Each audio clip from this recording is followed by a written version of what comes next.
राजस्थान प्रांत के सभी विद्यार्थियों का हार्दिक स्वागत, हार्दिक अभिनंदन। प्रिय विद्यार्थियों, आज हम कक्षा 12th में हिंदी अनिवार्य में यानी हिंदी जो कंपलसरी है, हिंदी कंपलसरी में आपके एक पुस्तक है संवाद सेतु, और संवाद सेतु जिसमें पाठ 9वां पढ़ रहे हैं। इसमें पहले अपन ने 6, 7, 8 यानी 3 पाठ पढ़ लिए। ये चौथा पाठ जो है 9वां पाठ, जिस पाठ 9 जिसका शीर्षक है विविध क्षेत्रों में पत्रकारिता। प्रिय विद्यार्थियों के लिए हिंदी साहित्य, हिंदी कंपलसरी, अंग्रेजी और राजनीति विज्ञान सभी विषयों के लिए अपना जो ग्रुप बनाया गया है 9610208295 पर, यहां पर भी आप अपने जो शैक्षिक सामग्री है प्राप्त कर सकते हैं और जो प्रश्नोत्तर दिए जाते हैं उनके उत्तर भी आप भेज सकते हैं। सभी विद्यार्थियों के लिए बहुत ही अच्छा पाठ है विविध क्षेत्रों में पत्रकारिता, यानी पत्रकारिता क्या है। वैसे 11वीं कक्षा में हमने पत्रकारिता का एक विशेष पाठ पढ़ा था, लेकिन अब हम जो इसमें है वो पत्रकारिता के क्षेत्र में कौन कौन से क्षेत्रों में जो पत्रकारिता है, आज का ये जो पाठ है, इस पाठ से कितने सवाल बनते हैं जो आपकी परीक्षा के लिए आवश्यक है, और वे पाठ और वो प्रश्न, इस पाठ में जो प्रश्न आएंगे उन प्रश्नों के संबंध में आप अपने नजर डालते हैं कि कौन कौन से प्रश्न है वो आपके लिए परीक्षा में उपयोगी है। तो देखिए, इसमें आपके पत्रकारिता क्या है इसके प्रकार समझाइए। बड़ा प्रश्न आ सकता है जो 3 अंकों का होता है, जिसमें यह हो सकता है कि पत्रकारिता क्या है इसके प्रकार समझाइए। व्यापारिक पृष्ठ के विभिन्न अंग क्या क्या है, व्यापारिक पृष्ठ में कौन कौन से अंग है, वो कौन कौन से भाग है व्यापारिक पृष्ठ के, उनके बारे में बताना। आप अपन पढ़ेंगे, पढ़ने पर पूर्णतः ये पाठ, ये सारे प्रश्न है वो क्लियर हो जाएंगे। इन प्रश्नों पर ही ये पाठ आधारित है। 11 प्रश्न बनते हैं जो आपके परीक्षा के योग्य हैं, और इन्हीं 11 प्रश्नों को ध्यान में रख करके इस पाठ का निर्माण किया गया है। वाणिज्यिक पत्रकारिता क्या है और इसका महत्व क्या है। अपराध समाचार किसे कहते हैं, इसकी परिभाषा देनी है। अपराध समाचार और अदालती समाचार में अंतर क्या है। जैसे अपराध समाचार और अदालती समाचार लगभग समान से दिखाई देते हैं, लेकिन इनमें थोड़ा अंतर है। खेल समाचारों से आप क्या समझते हैं, खेल पत्रकारिता को विस्तार पूर्वक समझाइए। विज्ञान पत्रकारिता क्या है, विज्ञान पत्रकारिता के समय किन किन बातों का ध्यान रखना आवश्यक है, अर्थात विज्ञान पत्रकारिता में कौन कौन सी बातें ध्यान रखने योग्य है, खेल पत्रकारिता में कौन कौन सी बातें ध्यान रखने योग्य है, ये हम पढ़ेंगे। फिल्म पत्रकारिता क्या है, इसका विकास कैसे हुआ, इसके बारे में। वाणिज्यिक पत्रकारिता में कौन कौन से विषय समायोजित हैं, वाणिज्यिक पत्रकारिता में और कौन कौन से विषय हैं। अपराध समाचार किसे कहा जाता है। ये सारे जो है 10 प्रश्न है, यानी ये प्रश्न वापस रिपीट हो गया यहाँ पर, यानी अपराध समाचार। तो ये प्रश्न, ये 10 प्रश्न जो है वो आपके बहुत ही इंपॉर्टेंट है। इन प्रश्नों पर आधारित ही आपका ये पाठ है। तो इस पाठ में इन प्रश्नों से संबंधित अपन देखते हैं कि क्या क्या बनता है। देखिए, सबसे पहले भूमिका में वर्तमान युग में प्रत्येक क्षेत्र में विशेष जानकारी अथवा ज्ञान और कला की आवश्यकता होने लगी है। प्रत्येक क्षेत्र में विशेषज्ञता की परम आवश्यकता है। संचार क्रांति ने समाचार प्रेषण कला को भी विकसित किया है। समाचार कला में पारंगत होने के लिए पत्रकारिता का ज्ञान होना आवश्यक है। पत्रकारिता विभिन्न क्षेत्रों में विकसित हो चुकी है, जिनका विवरण है वो निम्न प्रकार से। कौन कौन से क्षेत्र है, जैसे सबसे पहले हम देते हैं कि साइंस जर्नलिस्ट यानी विज्ञान पत्रकारिता। विज्ञान पत्रकारिता क्या है, विज्ञान के प्रति आम जन का रुझान बढ़ाना और नवीनतम नवाचारों की जानकारी प्रकाशित करना विज्ञान पत्रकारिता का कार्य है। विज्ञान के क्षेत्र में जो आविष्कार होते हैं उनके संबंध में समाचार प्रकाशित करना। आज से पूर्व भारतेंदु युग में भी पत्रकारिता में वैज्ञानिक रचनाएं देखने को मिलती है। वैज्ञानिक क्षेत्र में किसी कार्यक्रम, उपलब्धि या खोज की तह तक जानकारी प्राप्त करना तथा उसकी पृष्ठभूमि के बारे में बताना और भविष्य की संभावनाओं के बारे में जानकारी देना विज्ञान पत्रकारिता कहलाता है। ये विज्ञान पत्रकारिता की परिभाषा है। विज्ञान पत्रकारिता के अंतर्गत उपग्रह प्रेषण के समाचारों से लेकर, यानी आकाश में जो सैटेलाइट लॉन्च किए जाते हैं उससे लेकर के नई दवाओं के शोध, मौसमी बीमारियां और उनकी रोकथाम के लिए किए गए प्रयास, चिकित्सा के क्षेत्र में नई नई खोज और फल सब्जियों से अधिक उत्पादन के लिए किए गए रासायनिक प्रयोग, कृषि के क्षेत्र में किए जा रहे नए अनुसंधान, भूस्खलन, बाढ़ और जंगलों में पेड़ों की कटाई के समाचार इसी श्रेणी में रखे जाते हैं। ये विज्ञान पत्रकारिता है। विज्ञान पत्रकारिता के क्षेत्र में, यानी विज्ञान पत्रकारिता के बारे में यदि सवाल आता है तो आपको इससे संबंधित लिखना है। इसके आगे देखिए, इसके आगे है खेल पत्रकारिता 2 नंबर पर, जो कि आज वर्तमान युग में खेल पत्रकारिता का विशेष महत्व है। आधुनिक युग में खेलों के प्रति पाठकों की रुचि बढ़ी है। खेल समाचार सुनने के लिए टीवी, इंटरनेट, समाचार पत्रों का उपयोग किया जाता है। खेल पत्रकार के लिए खेलों के क्षेत्र में व्यापक अनुभव, पर्याप्त ज्ञान, उनके लिए बने नियम, समय समय पर किए गए बदलाव की संपूर्ण जानकारी आवश्यक है। खेल पत्रकार को राष्ट्रीय, अंतर्राष्ट्रीय स्तर पर लिए गए निर्णय, संभावित मैच, विशेष खिलाड़ियों की संपूर्ण जानकारी परम आवश्यक। अगर कोई खेल पत्रकारिता के संबंध में रुचि रखता है तो उसके लिए इन क्षेत्रों में ज्ञान आवश्यक है। खेल पत्रकारिता में पत्रकार जो होते हैं वो कई प्रकार के होते हैं। जैसे पूर्णकालिक। पूर्णकालिक का अर्थ होता है जो किसी खास समाचार पत्र के लिए काम करते हैं, जैसे राजस्थान पत्रिका या जी न्यूज, अलग अलग तरह के जो, जैसे एनडीए, इनमें जो इन्हीं समाचारों के लिए जो खास काम करते हैं, उन्हीं के समाचार दिखाते हैं, वो पूर्णकालिक होते हैं, अर्थात उनका पेमेंट है वो वही चैनल करता है। स्वतंत्र पत्रकार होते हैं जो अपने आलेख भिन्न भिन्न समाचार पत्र पत्रिकाओं में भेजते हैं और प्रकाशन के बदले पारिश्रमिक प्राप्त करते हैं। ये स्वतंत्र होते हैं। तो 2 तरह के पत्रकार होते हैं, पूर्णकालिक और स्वतंत्र। खेल पत्रकार के लिए अब आवश्यक क्या है? देखिए, सूक्ष्म खोजपूर्ण नजर। सूक्ष्म का अर्थ पेनी से पेनी, अर्थात छोटे से छोटी बात की पर नजर रखना, और अच्छी जानकारी होना, खेलों के नियमों की पूर्ण जानकारी होना, समुचित भाषा का ज्ञान होना, अर्थात भाषा का बहुत अच्छा ज्ञान होना, खेलों की जो तकनीकी शब्दावली है, खेल भाषा में किसे क्या कहा जाता है तो उनकी शब्दावली का ज्ञान होना आवश्यक है। सच्चाई को प्रकट करने का साहस होना, जैसे निष्पक्ष होना जरूरी है, अर्थात वो जो बात सच्चाई है वो अच्छी तरह से सच प्रकट कर दे, वो अच्छा पत्रकार होता है। निष्पक्ष प्रस्तुतिकरण का कौशल होना चाहिए उसमें। तेज गति से लिखने की आदत होनी चाहिए, जैसे समाचारों के संबंध में समाचार देखे जा रहे हैं लाइव, और वहां पर वो क्या क्या हो रहा है उनके संबंध में, उसमें आंसू लेखन होना आवश्यक है। आगे देखिए, तीसरे प्रकार की जो पत्रकारिता होती है वो होती है फिल्म पत्रकारिता, जो कि वर्तमान समय में बहुत ही विशेष है। फिल्मों का इतिहास उतना पुराना नहीं है, इसलिए फिल्म पत्रकारिता का इतिहास भी उतना पुराना नहीं है। फिल्म पत्रकारिता की शुरुआत 1931 में मुंबई की इंपीरियल कंपनी ने जब आलम आरा का निर्माण किया तब से माना जाता है। उस समय सिनेमा के गूंगे कलाकार बोलने लगे, अर्थात सिनेमा पर पहले बोलती फिल्म नहीं थी, और गाना गाने लगे।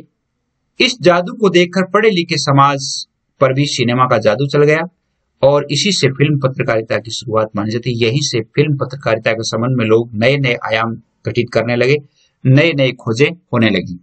इसके पश्चात 1932 ईस्वी में दिल्ली में रंगभूमि का प्रकाशन हुआ, और हिंदी के प्रथम फिल्म पत्रिका जो है इसके संपादक थे लेखराम।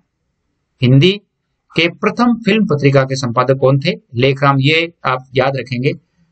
और ये भी हो सकता है कि रंगभूमि का प्रकाशन कब हुआ? 1932 में। आलम आरा का प्रकाशन 1931 में। तो इस प्रकार के प्रश्न भी आप कह सकते हैं। और यह रंगभूमि जो पत्रिका थी, यह साप्ताहिक पत्रिका थी। इस पत्रिका का लेखराम ने प्रकाशन किया। रामचंद्र तिवारी के अनुसार हिंदी की पहली पत्रिका नव चित्रपट थी। रामचंद्र तिवारी क्या कहते हैं कि उनके अनुसार इसकी जो प्रथम पत्रिका थी वो थी नव चित्रपट, जो कि 1932 में दिल्ली से प्रकाशित हुई थी। ये फिल्मों के संबंध में है 1932, यानी हम ये कह सकते हैं कि 1931 ईस्वी के आसपास, 1931 से 32 जो है, इस समय फिल्म पत्रिका की शुरुआत, पत्रकारिता की शुरुआत मानी गई है। फिल्म पत्रकारिता का विकास। अब आप अपने मोबाइल का जो की स्क्रीन है, आप इसे इस प्रकार कर लीजिए लैंडस्केप में, ताकि आप अक्षर बड़े देख सकें। फिल्म पत्रकारिता का विकास देखिए, आजादी से पूर्व हिंदी के दैनिक समाचार स्वाधीनता आंदोलन को सक्रिय सहयोग दे रहे थे। स्वाधीनता आंदोलन चल रहा था उस समय, और उस समय शिक्षित बुद्धिजीवी वर्ग फिल्म और फिल्मों की घृणा को, वालों को घृणा की दृष्टि से देखते थे। उस समय शिक्षित और बुद्धिजीवी लोग जो है वो फिल्म करने वाले लोगों को हेट यानी हे दृष्टि से देखते थे। हिंदी के साहित्यकार भी सिनेमा को घटिया मनोरंजन का साधन मानता था। हिंदी के साहित्यकार भी ये मानते थे, उनकी दृष्टि में सिनेमा जो है घटिया मनोरंजन का साधन था। प्रत्यक्ष रूप से यूं कह सकते हैं कि बिगड़े लोग जो होते हैं वो फिल्मों में आते हैं, ऐसी धारणा थी लोगों की। प्रत्यक्ष रूप से भारतीय फिल्में राष्ट्रीय आंदोलन को सहयोग नहीं दे पा रही थी। फिल्म बनाने वालों के लिए ऐसा कर पाना संभव नहीं था, क्योंकि सेंसर बोर्ड विदेशी था और विदेशी शासन था, तो सेंसर बोर्ड उनको पास ही नहीं करता था। विदेशी सेंसर बोर्ड के फिल्मों के होते हुए जब फिल्मों के नाम बम और महात्मा तक रख पाना अपराध था, सिनेमा के पर्दे पर महात्मा गांधी और पंडित नेहरू के चित्र दिखाना अपराध था। सेंसर बोर्ड अंग्रेजों का था, तो सेंसर बोर्ड जब फिल्म को स्वीकृति देता है तभी वो फिल्म है वो आगे रिलीज होती है। तो उस समय महात्मा गांधी और पंडित नेहरू के चित्र भी नहीं दिखा सकते थे। तब फिल्मों में प्रत्यक्ष रूप से देश की आजादी की बात करना कैसे संभव था। इस सत्य के बावजूद प्रत्यक्ष रूप से सिनेमा ने जनजागरण में अपनी भूमिका अदा की। और इसमें देखिए अमर ज्योति, वहां, ब्रांडी की बोतल, पड़ोसी, जमींदार, अपना घर, जमीन, सिकंदर, राम शास्त्री, नया तराना आदि वो फिल्में थी जिन्होंने दर्शकों के मन में देश के प्रति प्यार जागृत किया। ये फिल्में थी और देखने वालों को सांप्रदायिक एकता, अन्याय का विरोध तथा भारतीयता के प्रति श्रद्धा रखने की प्रेरणा प्रदान की। ये फिल्में जो जिन्होंने देखी अर्थात ये देश प्रेम की फिल्में थी और इससे भारतीय सिनेमा के प्रति बढ़ते रुझान में शरीक होते हुए विभिन्न पत्र पत्रिकाओं ने भी फिल्म पत्रकारिता में रुचि दिखाई। ये पत्रकारिता का विकास है। फिल्म पत्रकारिता का विकास कैसे हुआ, तो फिर क्या है कि अब इस प्रकार की फिल्में जब आई तो इन फिल्मों से भारत में देश प्रेम से संबंधित लोगों को प्रेरित किया गया। तब पढ़े लिखे लोगों ने और विभिन्न जो पत्र पत्रिकाएं थी उस समय, नव भारत टाइम्स है, जैसे नवजीवन है, स्वतंत्र भारत है, नई दुनिया है, ये इन सभी अखबारों ने भी अपनी रुचि दिखाई, जिससे राष्ट्रीय दैनिक पत्रों का रवैया बदला। नव भारत टाइम्स के प्रकाशन से यानी नव भारत टाइम्स में लगभग आरंभ से ही साप्ताहिक फिल्मी स्तंभ दिया गया था, यानी 7 दिनों में एक दिन, 7 दिनों में सप्ताह में एक दिन फिल्मी हिस्ट्री है वो दी जाती थी। दैनिक हिंदुस्तान में भी फिल्म पत्रकारिता का समर्थन किया गया और नियमित रूप से सप्ताह में एक बार फिल्मों पर देना आरंभ किया गया। राष्ट्रीय दैनिकों के स्वरूप में आए इस परिवर्तन के फलस्वरूप नवजीवन, स्वतंत्र भारत, नव भारत, नई दुनिया आदि अन्य दैनिक समाचारों ने भी फिल्मों और फिल्म वालों के लिए नियमित रूप से टिप्पणियां प्रकाशित करनी शुरू की और इस प्रकार फिल्म पत्रकारिता जो है वो आगे बढ़ी। अब देखिए फिल्म पत्रकारिता जो थी इसके प्रति परिवर्तित दृष्टिकोण का क्या कारण था। फिल्म पत्रकारिता जो थी उसमें भारत के लोगों का या शिक्षित लोगों का जो दृष्टिकोण है वो कैसे बदला। पहली बात थी फिल्म विधा के विषय में आवश्यक ज्ञान प्राप्त करने की उत्सुकता। लोग फिल्म विधा के बारे में जानकारी चाहते थे, प्रथम। दूसरा था राष्ट्रीय आंदोलन में सिनेमा की अपनी भूमिका। राष्ट्रीय आंदोलन सिनेमा में भी अपने देखा था, अभी बहुत सारी फिल्में थी जिन्होंने देश प्रेम के प्रति लोगों को प्रेरित किया, उत्सुकता और जागरण का काम किया। तो राष्ट्रीय आंदोलन में सिनेमा की भूमिका रही, इसलिए लोगों का दृष्टिकोण फिल्म पत्रकारिता के प्रति बढ़ा। राष्ट्रीय सरकार द्वारा सिनेमा का विकास, और उस समय जब राष्ट्र की सरकार थी, सरकारों ने भी सिनेमा को के विकास को सहयोग दिया और आगे बढ़ने के लिए सहायता राशि या जो आवश्यक जो परिस्थितियां प्रस्तुत की। 1951 की फिल्म जांच पड़ताल समिति, 51 में फिल्म थी जांच पड़ताल समिति, और 1954 में राष्ट्रीय फिल्म पुरस्कारों की स्थापना आदि ने प्रबुद्ध एवं शिक्षित समाज के दृष्टिकोण को बदला था। राष्ट्रीय फिल्म पुरस्कारों की शुरुआत कब से शुरू हुई? 1954 से, ये ध्यान रखेंगे आप। और जांच पड़ताल समिति की स्थापना हुई थी 1951 में। इन दोनों, एक तो इस समिति की स्थापना और एक फिल्म पुरस्कार की स्थापना, इनसे क्या है कि प्रबुद्ध वर्ग और शिक्षित वर्ग जो था उनका रुझान इनके प्रति बढ़ा और उन्होंने अपनी कलम से, अपने हुनर से इन्होंने इस पत्रकारिता में प्रवेश किया और यही हवा का रुख बदलता हुआ रुख दैनिक पत्रों में भी अभिव्यक्ति पाने लगा। इस समय यूं तो सभी प्रमुख दैनिक फिल्मों पर नियमित रूप से सामग्री प्रकाशित कर रहे थे। यूं तो हर एक समाचार पत्र जो था वो फिल्मों पर अपनी जानकारी या सामग्री प्रकाशित करते थे, परंतु विगत कुछ वर्षों से यानी पंजाब के कुछ हिंदी दैनिक समाचारों में फिल्मी सामग्री प्रकाशित करने के देश में अन्य सभी दैनिकों ने से बाजी मार ली। अर्थात जो पंजाब के जो पंजाबी भाषा के जो समाचार पत्र थे उनमें फिल्मों से संबंधित ज्यादा जानकारियां दी जाती थी। वो लोग फिल्मों के संबंध में ज्यादा सहयोग दे रहे थे, ज्यादा समर्पित थे। तब जैसे पंजाब केसरी, वीर प्रताप तथा हिंदी मिलाप सप्ताह में एक बार नियमित रूप से फिल्म संस्करण प्रकाशित करते थे। पंजाब केसरी जो कि अखबार है, वीर प्रताप भी था, हिंदी मिलाप, ये सप्ताह में एक बार फिल्म संस्करण का प्रकाशन करते थे और इस प्रकार फिल्म पत्रकारिता जो है वो विकसित हुई। तो फिल्म पत्रकारिता के विकास हेतु आप ये लिख सकते हैं। 1962 ईस्वी में दिल्ली में फिल्म क्रिटिक्स एसोसिएशन की स्थापना हुई। देखिए ये प्रश्न आ सकता है, एक नंबर का प्रश्न पूछा जा सकता है कि फिल्म क्रिटिक्स एसोसिएशन की स्थापना कब हुई? 1962 में दिल्ली में। 1973 में मुंबई के फिल्म पत्रकारों ने एक अपना संगठन बनाया और जिसका नाम था फिल्म जर्नलिस्ट सोसाइटी, फिल्म पत्रकारिता सोसाइटी जिसका नाम था, और मुंबई में यह संगठन बना और 1973 में बना। अब हम चौथा प्रकार जो पढ़ते हैं वो है वाणिज्यिक पत्रकारिता। चौथा प्रकार वाणिज्यिक पत्रकारिता।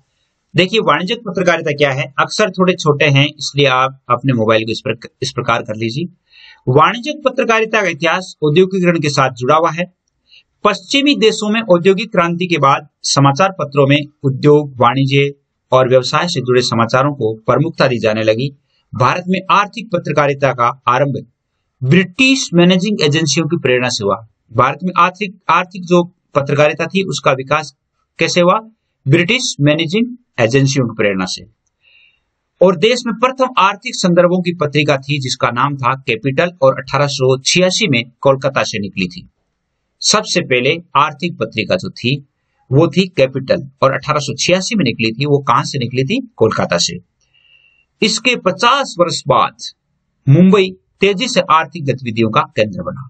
50 वर्ष बाद यानी लगभग 1934 या 36 में, 1930 के पश्चात इस दौर में मुंबई से एक साप्ताहिक पत्रिका निकली थी जिसका नाम था कोर्स, और इसने अपनी खास पहचान बनाई और इस पत्रिका का प्रकाशन 1910 में कोलकाता से आरंभ हुआ था।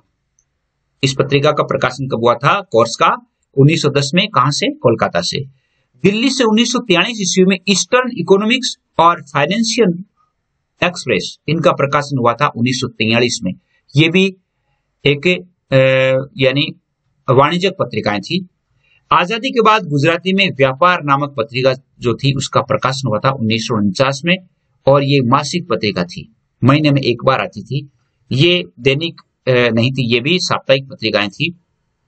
कोर्स भी एक साप्ताहिक पत्रिका थी। वाणिज्यिक पत्रकारिता के लिए आवश्यक शर्तें। अब आवश्यक शर्तें क्या है? देखिए वाणिज्यिक पत्रकारिता के लिए सर्वप्रथम अर्थशास्त्र का ज्ञान होना आवश्यक है। पहली बात, किसी भी उत्पाद की आवक, खरीद, बिक्री, आयात निर्यात, पैदावार आदि का सामान्य ज्ञान होना आवश्यक है। पेट्रोल की कीमतों में कमी अथवा बढ़ोतरी के पीछे क्या कारण है? वैश्विक बाजार में कीमतों की कमी अथवा बढ़ोतरी का मूल्यांकन करना आना जरूरी है। वैश्विक स्तर पर जैसे जो कीमतें बढ़ रही है, घट रही है, इनका ज्ञान भी आना चाहिए, तब वो वाणिज्यिक पत्रकारिता में हिस्सा ले सकता है। विदेशी मुद्रा की दरों का ज्ञान भी आवश्यक है। विदेशी मुद्राएं किस प्रकार बढ़ रही है, अपने भारत का रुपए है वो कहां पर है, हर तरह की जानकारी उन्हें आवश्यक है। कौन से देश की अर्थव्यवस्था आगे बढ़ रही है, कृषि उत्पादों, खाद्यान्नों आदि की पैदावार में कमी अथवा बढ़ोतरी से उनकी कीमतों पर पड़ने वाले प्रभाव का मूल्यांकन करना। जैसे मान लो कृषि उत्पाद बढ़ा है या कृषि उत्पाद में कमी आई है तो हमारी अर्थव्यवस्था पर क्या प्रभाव पड़ा, हमारी अर्थव्यवस्था में गिरावट हुई है, अवमूल्यन हुआ है या बढ़ोतरी हुई है तो वो कितनी हुई है, ये सब जानकारियां आवश्यक है। बाजार में मांग के सामने कीमतों का अर्थशास्त्र भी जानना जरूरी है। अर्थशास्त्र का एक नियम है, सामान्य नियम क्या है कि मांग के बदले यदि आपूर्ति कम होती है तो उसकी कीमतें बढ़ जाती है। मांग हो रही है 100 रुपए की और वहां पर 100 की हो रही है, चीजें मिल रही है 40, तो कीमत बढ़ेगी। जैसे मांग हो रही है 100 की और चीजें मिल रही है आपको 150, तो उसका दाम घटेगा। अर्थात चीजें जब बाजार में ज्यादा आएगी तो घटेगी, और जब कम होगी तो यानी बढ़ेगी। मांग बढ़ेगी तो कीमत भी बढ़ेगी। तो किसी वस्तु की आपूर्ति मांग की तुलना में ज्यादा होती है तो कीमतों का घटना स्वाभाविक है। बाजार के किसी भी उत्पाद की कीमत बढ़ाने अथवा घटाने में दलालों की भूमिका होती है। दलाल क्या करते हैं? कुछ लोग जैसे ऐसे होते हैं जो चीजें खरीद लेते हैं, खरीद करके उनका स्टोर कर लेते हैं, और स्टोर करने से क्या होता है कि जैसे बाजार में उन चीजों की मांग बढ़ जाती है, मांग बढ़ती है, फिर भी वो क्या करते हैं, जैसे 100 की मांग होती है तो 50 सप्लाई करते हैं, जिससे मांग बढ़ने पर वहां क्या होता है और भी उनकी जो है कीमत बढ़ती है। कि ऐसे बढ़ते बढ़ते क्या करते हैं वो दलाल, उसे कीमतें बढ़ा देते हैं। समाचार पत्रों के वाणिज्य पृष्ठों को देखें तो इसके कई भाग दृष्टिगत होते हैं। देखिए यहाँ पर आ सकता है कि वाणिज्यिक पत्रिका में कौन कौन से भाग होते हैं।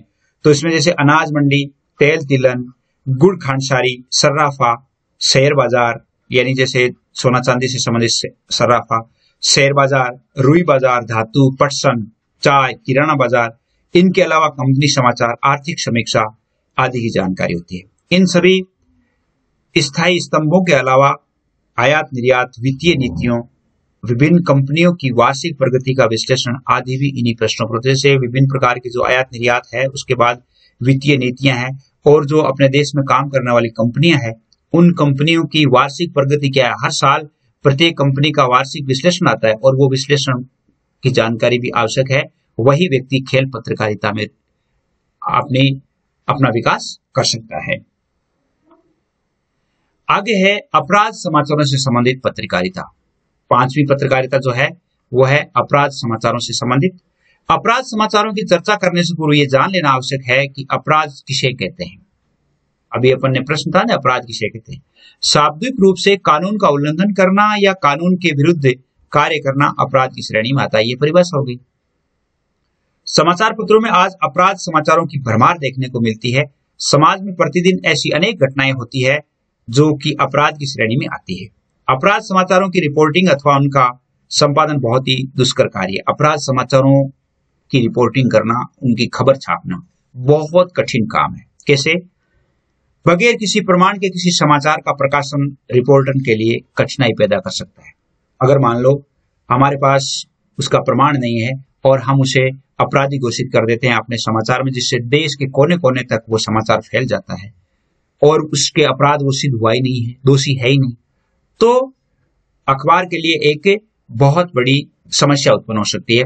जब तक किसी पर आरोप सिद्ध नहीं हो जाता, उसे अपराधी लिख देना स्वयं अपराध की श्रेणी में आता है। अब आरोपी, जैसे मान लो किसी पत्रकार है और पत्रकार को किसी ने कॉल करके कहा कि उसे इतने साल की सजा हो गई, तो भी पत्रकार वो नहीं मानता है जब तक उसके पास कोर्ट का ऑर्डर या जब तक कानूनी जानकारी या पुख्ता जानकारी उसे नहीं होती, तब तक वह अपने अखबार में इस प्रकार का लेख नहीं छापता है।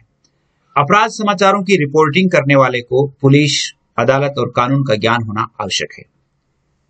पुलिस का ज्ञान, अदालत का ज्ञान और कानून का ज्ञान। किसी भी अपराध की खोजबीन के लिए पुलिस में अपनाई जाने वाली प्रक्रिया के बारे में जानकारी होने के साथ साथ घटनाक्रम का सिलसिलेवार ब्यौरा ज्ञात होना चाहिए।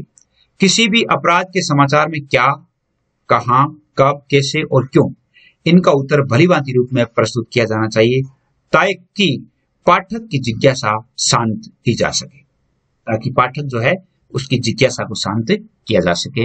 यह है अपराध समाचारों से संबंधित पत्रकारिता। अंतिम जो पत्रकारिता है वो है अदालती पत्रकारिता। 6 प्रकार की पत्रकारिताएं आपको दी गई है। वस्तुतः अपराध समाचारों के क्रम में ही अदालती समाचारों को देखा। अदालती समाचार जैसे कोर्ट से संबंधित है, न्यायालय से संबंधित है, तो इनको भी अपराध पत्रकारिता में ही लिया जाता है, लेकिन इनमें थोड़ा अंतर है। देखिए, अपराध करने के बाद अपराध करता है तब तक वो पुलिस के हवाले होता है, उसकी छानबीन की जाती है। अपराध करने के बाद अपराधी को पुलिस द्वारा गिरफ्तार किया जाता है और उसे अदालत में प्रस्तुत करने के बाद दिए गए फैसले के समाचारों को अदालती समाचारों के तहत लिया जाता है। तो पुलिस का कार्रवाई करती है जब अदालत में प्रस्तुत किया गया और अदालत के बाद जो न्यायाधीश जो होता है यानी जज जो होता है, जज के द्वारा उसके संबंध में क्या फैसला दिया गया और उस फैसले को जो अखबारों में छापा जाता है वो अदालती पत्रिका कहलाती है। अदालत में अभियुक्त के पक्ष और अभियोजन अथवा आरोप लगाने वाले के पक्ष के वकीलों के प्रस्तुत तर्क के आधार पर अदालत फैसला सुनाती है। जैसे मान लो किसी व्यक्ति ने अपराध किया है तो अपराध करने वाला व्यक्ति भी अपना वकील करता है और एक जैसे मान लो सरकार का भी वकील होता है। अब जिस अपराधी ने अपना वकील कर रखा है वह वकील उसे बेगुनाह साबित करने की दलीलें रखता है, अपना तर्क रखता है और छानबीन खोज रखता है। यदि मान लो हो सकता है उसे झूठा अपराधी घोषित किया गया हो तो वह वकील उसे निरपराध घोषित करके और सरकार से बाइज्जत उसे बरी करवा सकता है। तो ये भी इनकी भी जानकारी आवश्यक है। अदालत में हुई बहस और उसके फैसले की समस्त कार्रवाई को अदालती समाचारों में शामिल किया जाता है। जैसे मान लो जो बहस चलती है उन सभी को अदालती समाचारों में शामिल करते हैं।